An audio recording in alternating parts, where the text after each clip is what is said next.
In this guide, I'm going to show you how to redeem and use a PlayStation gift card to pre-order GTA 6 Ultimate Edition on PS5. Before we get into this guide, make sure to like the video and subscribe to the channel with all notifications on. It really does help with the channel and it lets us know that you want more content like this. We'd greatly appreciate it. And if at any point throughout this guide you did have any questions, just ask them down in the comment section below and we could help you out further. I'm going to be doing my best to reply to every single comment down there. First things first, what you need to do is open up that PlayStation Store and find GTA 6 on here. Make sure you do select the Ultimate Edition before checking out. Also, I just launched the GTA 6 $1 million money map so that you can monetize the hype. Now, this is my exact strategy on how I plan on making $1 million from the GTA 6 hype before and after release. And inside, I'm going to break down the content ideas, YouTube plays, digital products, affiliate angles, and other ways to turn all of this attention into income. So if you want to follow the exact same roadmap that I personally am using,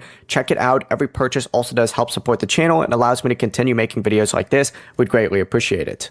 If you have a code, I would just add it to your wish list and then go ahead and back out. Go back to the main PlayStation Store tab, scroll up, and then go all the way up to the top right. Select this little more section and hit redeem code. You want to go ahead and type in your code right here. It's going to be 12 characters, so enter it exactly as shown and then hit redeem. Once it works, it's going to be added to your PlayStation wallet funds. And then from here, you got to choose GTA 6 Ultimate Edition, select the price, and then from here, before you hit confirm purchase, go ahead and make sure that you change the payment method to your PlayStation funds first. Sometimes that'll pop up first and then it'll say like remaining funds with your card. Go ahead and put that in. And the process really is as simple as that. Hit confirm purchase and you're good to go. Now you can also, if for whatever reason it's failing, make sure you type it in correctly, but also either put it into the PlayStation app, the website, or contact PlayStation support if it's still failing.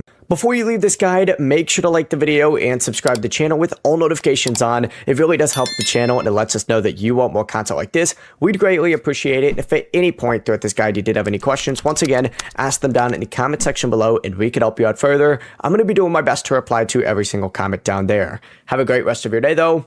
Peace.